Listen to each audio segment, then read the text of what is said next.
오늘 하나님의 말씀은 창세기 43장 1절부터 14절까지입니다. 한 절씩 교독하겠습니다. 그 땅에 기근이 더욱 심해 갔다. 떨었을 때 아버지가 아들들에게 말하였다. 다시 가서 먹거리를 조금 더 사오너라. 유다가 아버지에게 말하였다. 그 사람이 우리에게 엄하게 경고하면서 너희가 막내 아우를 데리고 오지 않으면 다시는 나의 얼굴을 못 볼 것이다 하고 말하였습니다. 우리가 막내를 데리고 함께 다시 가서 아버지께서 잡수실 것을 사오겠습니다. 그러나 아버지께서 막내를 보낼 수 없다고 하시면 우리는 갈 수 없습니다. 그분이 우리에게 말하기를 너희가 막내 아우를 데리고 오지 않으면 다시는 나의 얼굴을 못 볼 것이다 하였기 때문입니다. 이스라엘이 자식들을 뜻하였다. 아우가 있다는 말을 그 사람에게 해서 나를 이렇게도 괴롭히느냐. 그들이 대답하였다. 그 사람은 우리와 우리 가족에 관하여서 낱낱이 캐물었습니다. 너희 아버지가 살아계시냐 하고 묻기도 하고 또 다른 형제가 더 있느냐 하고 묻기도 하였습니다. 우리는 그저 그가 묻는 대로 대답하였을 뿐입니다. 그가 우리의 아우를 그리로 데리고 오라고 말할 것이라고는 상상도 하지 못하였습니다. 말하였다. 제가 막내를 데리고 가게 해주십시오. 그러면 우리가 곧 떠나겠습니다. 그렇게 하여야 우리도 아버지도 우리의 어린 것들도 죽지 않고 살 수 있을 것입니다. 제가 그 아이의 안전을 책임지겠습니다. 아버지께서는 그 아이에 대해서는 저에게 책임을 물어 주십시오. 제가 그 아이를 아버지께로 다시 데리고 와서 아버지 앞에 세우지 못한다면 그 죄를 제가 평생 달게 받겠습니다. 벌써 두 번도 닮았을 것입니다. 아버지 이스라엘이 아들들에게 말하였다. 꼭 그렇게 해야만 한다면 이렇게 하도록 하여라. 이 땅에서 나는 것 가운데 가장 좋은 토산물을 너희 그릇에 담아 가지고 가서 그 사람에게 선물로 드리도록 하여라. 유향과 꿀을 얼마쯤 담고 향품과 모략과 유향나무 열매와 감복숭아를 담아라. 돈도 2배를 가지고 가거라. 너희 상 아귀에 담겨. 돈은 되돌려 주어야 한다. 아마도 그것은 실수였을 것이다. 너희 아우를 데리고 어서 그 사람에게로 가거라. 함께 읽습니다. 너희들이 그 사람 앞에 설 때에 전능하신 하나님이 그 사람을 감동시키셔서 너희에게 자비를 베풀어 주기를 빌 뿐이다. 그가 거기에 남아있는 아이와 베냐민도 너희와 함께 돌려보내 준다면 더 바랄 것이 없겠다. 자식들을 잃게 되면 잃는 것이지 난들 어떻게 하겠느냐. 아멘. 창세기 설교를 하다가 성지순례 다녀온 것을 계기로 요한계시록에 나오는 소아시아 7교회에 관한 설교를 하여서 지난 주일에 마무리했습니다. 이제 다시 창세기 설교를 이어가는데 앞으로 한 7번 정도 설교를 하면 창세기 설교를 마무리할 수 있을 것 같습니다. 이제 이해를 돕기 위해서 오늘 본문의 배경 삼아 지난번 설교 때 상황을 잠시 보도록 하겠습니다. 요셉의 형들은 심각한 기근으로 인해서 이집트에 식량을 구하러 갔지만 이집트의 총리가 되어 있던 요셉에 의해서 참고로 요셉은 자신을 노예로 팔아 넘겼던 형들을 바로 알아볼 수가 있었지만 형들은 아직 요셉이 어렸을 때 노예로 팔려갔기 때문에 이미 많은 세월이 지나고 그래서 요셉을 알아보지 못했습니다. 그리고 그 요셉이 이집트의 총리가 되었을 것은 꿈에도 생각하지 못했을 것입니다. 그 요셉에 의해서 이 첩자 취급을 받게 됩니다. 요셉은 형들에게 그들이 그 혐의를 벗으려면 막내인 베냐민을 데려와야 한다면서 둘째인 시므온을 인질로 붙잡아 두었고요. 형들은 시므온을 이집트에 남겨둔 채 집으로 길을 떠나게 됩니다. 집으로 돌아오는 길에 2가지 근심과 두려움이 그들을 괴롭게 하는데 이 2가지로 인해서 아버지 야곱도 크게 걱정하고 두려워하게 됩니다. 그들의 걱정과 두려움 가운데 하나는 아버지를 설득하여서 이 막내 베냐민을 이집트로 데려가야 한다는 것이었습니다. 그렇게 하는 것이 거의 불가능하다는 것을 알고 있었기 때문에 마음이 더 무거웠을 것입니다. 만약 이 베냐민을 데려가지 못하면 이집트에 남겨두고 온 시므온을 잃게 되고요, 다시 곡식을 구하러 갈 수 없을 것이기 때문에 더욱 근심이 되었을 것입니다. 또 하나는 자신들이 곡식을 사기 위해서 지불했던 그 돈이 다시 그대로 이 자루에 담겨 있는 것을 나중에 발견하게 되는데, 나중에 다시 이집트에 곡식을 구하러 갔을 때 혹시 돈을 훔쳤다고 추궁당하게 되면 어떻게 하나, 이 두려움이 있었던 것입니다. 그런데 원래 이 돈은 곡식을 사는 대가로 그들이 총리인 요셉에게 지불했던 돈이었습니다.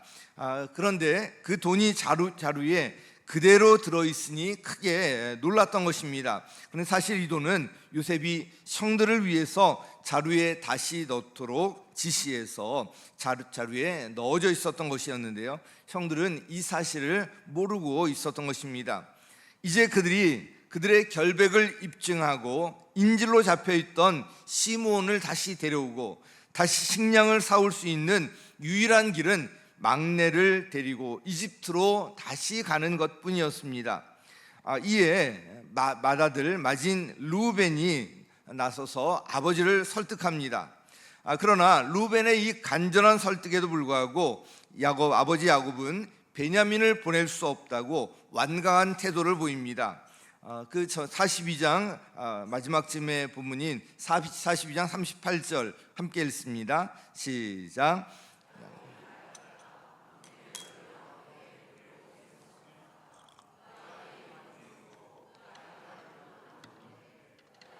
너희와 같이 갔다가 또 무슨 변을 당하리라도 하면 어찌하겠느냐. 너희는 백발이 성성한 이 늙은 아버지가 슬퍼하며 죽어서 스올로 내려가는 꼴을 보겠다는 거냐. 도저히 이 막내 베냐민을 보낼 수가 없다는 완강한 태도입니다.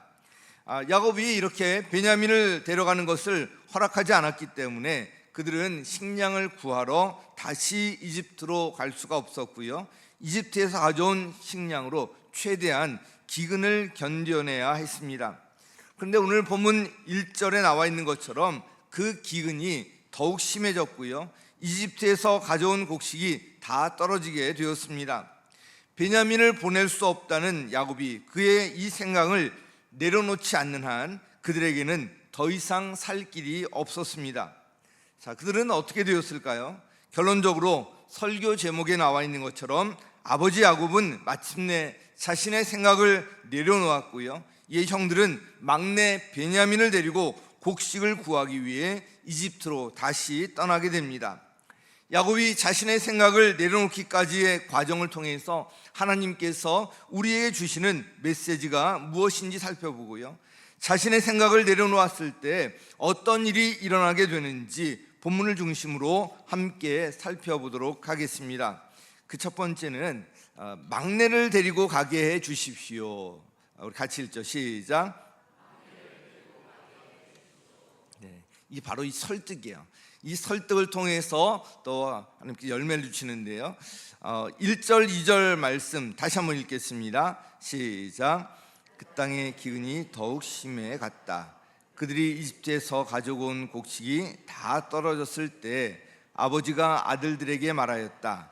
다시 가서 먹거리를 조금 더 사오너라. 이집트에서 가져온 곡식이 다 떨어지게 되자 야곱은 결국 먹거리가 없다는 심각한 현실 문제에 직면하게 됩니다. 먹거리 문제는 가족 모두의 생존과 직결되어 있는 문제이기 때문에 그 어떤 대가를 치르고라도 해결해야 할 문제였습니다. 야곱의 아들들과 또 그 아들들이 결혼해서 낳은 그 자식들까지 나중에 보면 약 70명이나 되는 많은 그런 이제 가족들이 있었는데요, 그들이 먹고 사는 문제, 이건 생존과 직결된 문제였습니다.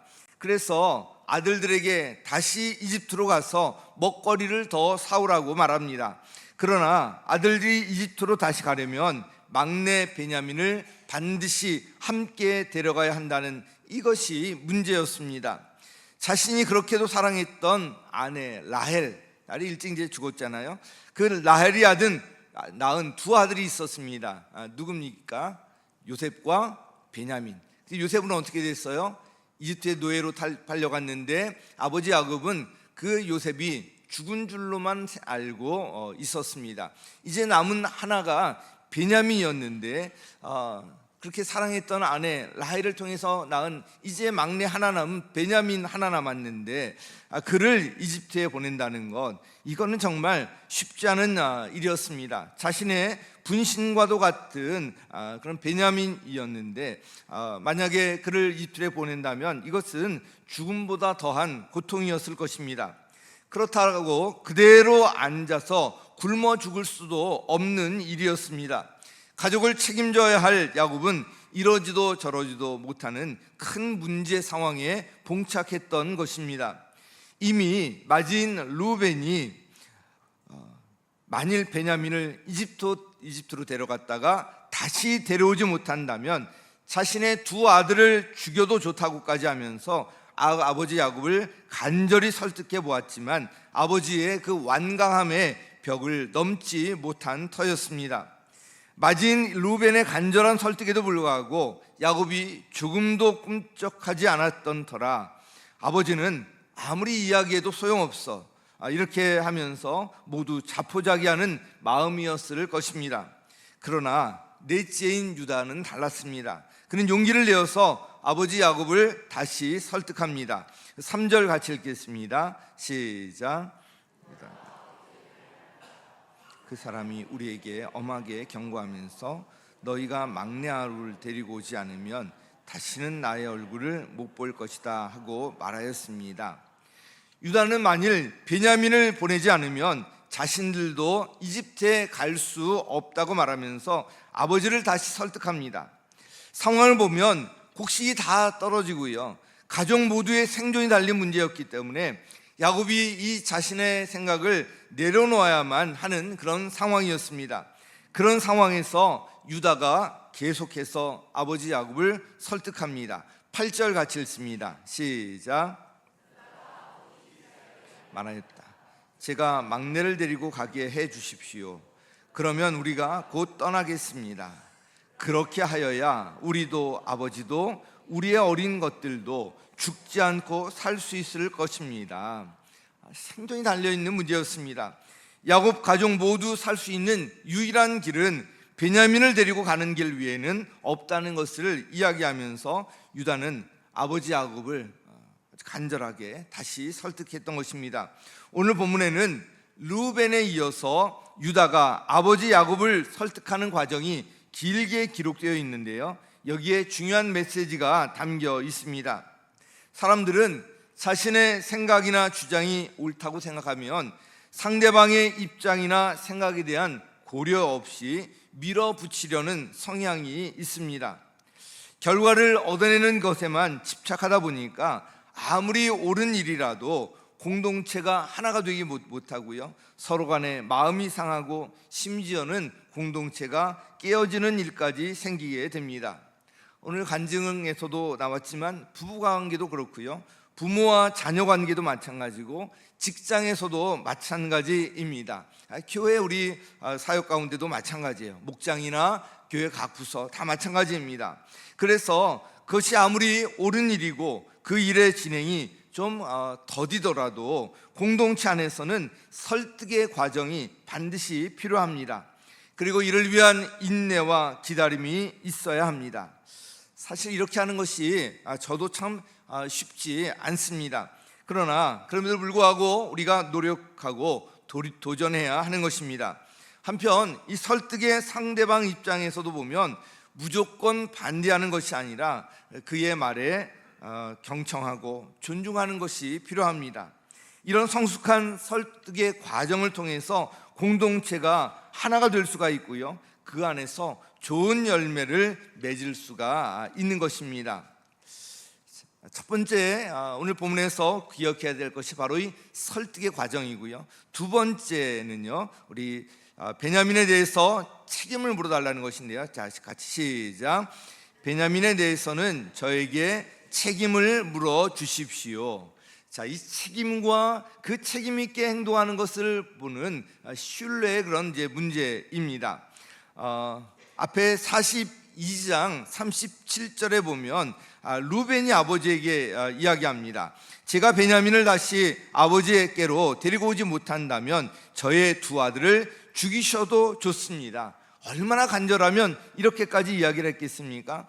막내를 저에게 맡겨주십시오. 제가 반드시 아버지께로 다시 데리고 오겠습니다. 마지답게 루벤이 나서서 간절히 설득을 합니다. 루벤은 자신의 두 아들을 죽여도 좋다고 하면서까지 이 책임 있는 모습을 보입니다. 유다 역시 베냐민의 그런 안전을 자신이 책임지겠다고 하면서 아버지를 안심시키려고 했습니다. 9절 말씀 다시 한번 읽습니다. 9절 시작.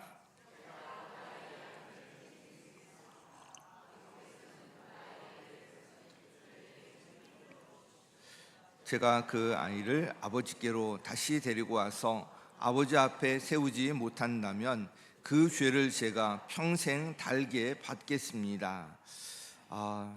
이 구절에서 보면 유다가 얼마나 간절하게 다시 이집트로 가야 된다는 것을 이야기하고 있는지 그 마음이 잘 드러나 있습니다. 여기 이거 핵심어가 이제 반복해서 등장하는데요. 바로 책임이라는 말이에요. 책임. 제가 그 아이의 안전을 책임지겠습니다. 그 아이에 대해서는 저에게 책임을 물어 주십시오. 그리고 만약에 데려오지 못한다면 그 죄를 제가 평생 달게 받겠습니다. 그런데 유다는 말로만 이렇게 책임지겠다고 한 것이 아니라 실제로 그렇게 행동까지 했습니다. 가까스로 아버지를 설득하여서 이집트로 데려갔던 베냐민에게 나중에 이제 어떤 문제가 생기게 되는데요. 그때 유다가 나서서 이집트 총리에게 간절히 탄원하면서 자신이 이 베냐민 대신에 남겠다고 했던 것입니다.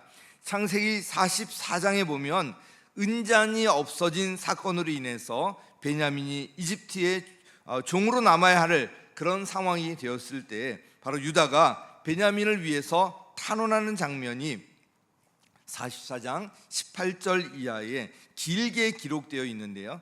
그 중에서 두 구절만 보겠습니다. 44장 32절 같이 읽습니다. 시작. 그 아이를 안전하게 다시 데리고 오겠다는 책임을 지고 나섰습니다. 만일 이 아이를 아버지에게 다시 데리고 돌아가지 못하면 소인이 아버지 앞에서 평생 그 죄를 달게 받겠다고 다짐하고 왔습니다. 자, 이어지는 33절에 이제 주목할 필요가 있는데요. 33절 같이 읽습니다. 시작. 그러니 저 아이 대신에 소인을 주인 어른의 종으로 삼아 여기에 머물러 있게 해 주시고 저 아이는 그의 형들과 함께 돌려보내 주시기를 바랍니다. 유다의 이 행동을 보면 그가 아버지를 설득하면서 자신이 모든 책임을 지겠다고 했던 것은 말로만 그렇게 한 것이 아니라 실제로 그렇게 하겠다는 이런 결단이 들어있었다는 것을 알 수가 있습니다. 그래서 유다가 이렇게 책임지겠다는 이 말에는 진정성이 담겨 있었고요, 아버지 야곱의 신뢰를 얻어낼 수 있었던 것입니다. 이것은 하나님 앞에서도 마찬가지입니다. 하나님께서 어떤 일을 맡기셨을 때 하나님은 우리가 얼마나 그 일을 책임 있게 감당하는가를 보십니다. 하나님의 신뢰를 얻을 때 하나님께서 일을 믿고 맡기시고요, 더 큰 그런 일도 맡기십니다. 한 영혼을 구원한 일은 하나님께서 가장 기뻐하시는 일이어서 하나님의 소원이라고 우리가 이야기합니다.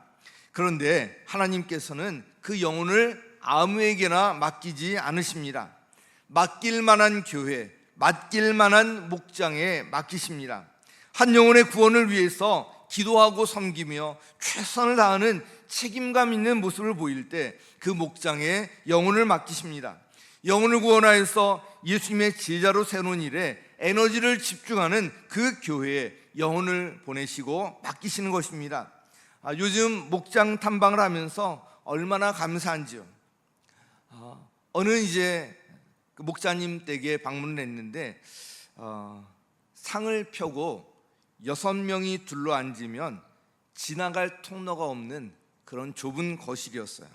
거기에서 9명이 모여서 목장 모임을 했는데요, 3명은 서서 밥을 먹으면서 목장 모임을 했어요. 그거 한번 상상해 보시기 바랍니다. 그럼에도 그 모임이 참 아주 자연스러웠고요, 그 안에 기쁨과 은혜가 넘쳐 흘렀습니다. 참 마음에 큰 감동이 되었어요. 다른 한 목장을 탐방해 보니까 모임 때마다 이 거실이 넓지 않기 때문에 소파를 치우는 거예요. 그리고 거기에 테이블을 설치해서 10명이 모일 수 있는 공간을 만들어서 거기서 모임을 하고, 모임이 끝나면 또 테이블 접어치우고, 그리고 또 소파를 다시 세팅하고. 그런데 그곳에서 서로를 위로하고 격려하며 웃음이 끊이지 않는 그런 따뜻한 가족의 모습을 볼 수가 있었습니다. 건강 때문에 참석이 어려운 한 목장 식구의 경우에는 휴대폰 화상통화로 연결해서 함께 했는데요, 나눈 사람 가까이 휴대폰을 계속 옮겨 놓았기 때문에, 이게 휴대폰이면 이 사람 나눌 때 요 앞에 놓는 거예요. 가까이 있어야지 말이 들리기 때문에, 그리고 다음 사람 할 땐 그 사람에게 옮겨 놓고, 뭐 이런 식으로 현장에 없었지만 마치 현장에 있는 것 같은 그런 느낌이 들었습니다. 또 다른 목장에서는 목장 식구들이 음식 한 가지씩을 해와서 풍성한 식탁이 차려졌고요, 그릇 세팅 하나하나에 정성을 담은 모습에 눈으로 그 식탁을 보는 것만으로도 감동이 되었습니다. 이렇게 책임을 다하는 목장을 어찌 하나님께서 외면하시겠습니까? 하나님께서는 이런 목장을 신뢰하시고 영혼을 그 목장에 맡기시고요, 모일 때마다 하나님께서 함께 하시는 증거를 주실 것을 확신합니다. 우리에게 이 기회를 주시고 목장을 주시고 우리에게 각 부서를 맡겨주시고, 여기에 우리가 어떤 자세로 임하는가, 이것이 아주 중요한데요, 유다가 책임 있게 행동하는 이 모습을 통해서 이것이 우리에게 교훈이 되었으면 좋겠습니다. 마지막 3번째로 너희 아우를 데리고 어서 가거라. 굉장히 중요한 포인트인데 같이 읽습니다. 시작. 너희 아우를 데리고 어서 가거라. 이 내려놓음에 관한 것입니다. 유다의 설득에 마침내 아버지 야곱은 베냐민을 보내기로 결단합니다. 그러면서 이집트 총리의 마음을 살 수 있도록 선물을 가져가도록 지시하는데요, 11절 우리 다시 읽습니다. 시작. 아버지 이스라엘이 아들들에게 말하였다. 꼭 그렇게 해야만 한다면 이렇게 하도록 하여라. 이 땅에서 나는 것 가운데 가장 좋은 토산물을 너희 그릇에 담아 가지고 가서 그 사람에게 선물로 드리도록 하여라. 유향과 꿀을 얼마쯤 담고 향품과 모략과 유향나무 열매와 감복숭아를 담아라. 가나안 땅에서 나는 최고의 것들로 선물을 준비하도록 했습니다. 그리고 지난번에 곡식의 대가로 치렀던 돈이 각자의 자루에 담긴 채 다시 돌아왔잖아요. 그것 때문에 염려가 되어서 그 돈을 돌려주어야 한다는 것을 당부합니다. 그동안 살아오며 산전수전을 다 겪었던 야곱 아니었습니까? 그의 경험에서 나오는 지혜로 베냐민을 데리고 다시 이집트로 떠나는 그 아들들의 안전을 지키려고 애썼던 것입니다. 그리고 13절 가장 중요한 말씀이죠. 같이 시작. 너희 아우를 데리고 그 사람에게로 가거라. 다시 한번요. 시작. 너희 아우를 데리고 어서 그 사람에게로 가거라. 이 한마디를 하기까지 참으로 오랜 시간이 걸렸습니다. 끝까지 내려놓지 못했던 것을 마침내 내려놓는 이 한마디에는 자신의 목숨을 내어놓는 것과 같은 그런 이제 고통과 결연함이 담겨 있었습니다. 그리고 이어지는 야곱의 말을 주목하시기 바랍니다. 우리 14절 우리 첫 번째 문장 함께 읽습니다. 시작. 너희들이 그 사람 앞에 설 때에 전능하신 하나님이 그 사람을 감동시키셔서 너희에게 자비를 베풀게 해주시기를 빌을 뿐이다. 아멘. 이제 베냐민을 보내면서 야곱은 자신의 힘으로 어떻게 할 수 없다는 것을 다 받아들이고요, 결국 모든 것을 내려놓습니다. 그런데 이것으로 모든 것이 끝난 것이 아니었습니다. 야곱은 그동안 숱한 인생의 위기 상황에서 그의 인생을 여기까지 인도하셨던 그 하나님께 다시 시선을 돌렸고요, 그분께 기도하며 모든 것을 맡기고 의지했던 것입니다. 야곱의 이 결단에서 진짜 믿음이 무엇인지 다시 한번 깨닫게 됩니다. 믿음은 하나님 앞에서 나의 모든 것을 내려놓는 거예요. 나를 내려놓는 거예요. 이렇게 내려놓는다는 것은 포기하는 것이 아닙니다. 그것은 전지전능하신 그 주님을 신뢰하며 그분의 손에 모든 것을 맡기고 그분의 일하심을 기대하는 믿음의 표시인 것입니다. 나의 생각과 나의 고집과 나의 경험과 나의 지식과 나의 스펙, 이런 모든 것을 주님 앞에 내려놓고 주님의 인도하심에 따르겠다는 절대 순종을 표시하는 신앙 고백인 거예요. 이와 관련해서 지난번에 인용했던 누가복음 5장에 나오는 장면을 다시 한번 보도록 하겠습니다. 누가복음 5장 4절에 보면 예수님께서 이 베드로에게 이렇게 말씀하신 장면이 나옵니다. 깊은 데로 나가 그물을 내려서 고기를 잡아라. 예수님께서 이 베드로를 부르실 때 그런 장면인데요, 그런 상식적으로 보면 예수님의 이 말씀은 말도 안 되는 것이었습니다. 베드로는 직업이 어부였고요, 갈릴리 호수에서 고기잡이에 관한 일이라면 누구보다 잘 알고 있는 사람이었습니다. 그는 밤새도록 아무것도 잡지 못한 채 돌아와서 그물을 정리하고 있었습니다. 그런데 목수 출신인 예수란 사람이 물고기 잡이에 대해서 조언을 하고 있으니까 얼마나 말이 안 되고 자존심 상하는 일이었겠습니까? 게다가 그는 밤새 일하고 지쳐 있었고요, 그물을 정리하고 있던 중이었습니다. 지금 무슨 소리를 하고 있는 겁니까? 이 갈릴리 호수에 대해서, 고기잡이에 대해서 나보다 더 잘하는 사람이 있으면 나와보라고 하십시오. 이러면서 그냥 속이 확 뒤집혔을 수 있을 거예요. 그러나 베드로의 반응은 그렇지 않았습니다. 누가복음 5장 5절, 이 말씀이 그래서 너무나도 중요합니다. 같이 읽습니다. 시작. 시몬이 대답하였다. 선생님, 우리가 밤새도록 애를 썼으나 아무것도 잡지 못했습니다. 그러나 선생님의 말씀을 따라 그물을 내리겠습니다. 그럼에도 불구하고 선생님의 그 말씀을 따라 말씀에 의지하여 그물을 내리겠다고 하고 있습니다. 우리 신앙은 바로 이 그러나가 중요합니다. 내 경험이나 내 지식이나 내 생각, 환경적으로 보면 말도 안 되는 일이지만 그럼에도 불구하고 그것이 주님의 말씀이기 때문에 주님의 그 말씀을 따라 주님의 말씀에 순종하고 의지하여 내가 그물을 내리겠습니다. 이것이 바로 믿음입니다. 나를 내려놓을 때 하나님의 일하심을 비로소 경험할 수가 있습니다. 나를 내려놓을 때 하나님의 기적이 비로소 시작이 됩니다. 여기에서 간증이 쏟아져 나오게 되는 거예요. 내 생각과 상식, 환경적으로 보면 말도 안 되는 일이었지만 그럼에도 불구하고 하나님의 말씀에 순종하였더니 수많은 고기가 걸려들어서 그물이 찢어질 정도로 많은 고기를 잡았습니다. 이것이 바로 내려놓음의 능력이요 은혜인 것입니다. 오늘 너희 아우를 데리고 어서 가거라 라는 제목으로 말씀을 드렸습니다.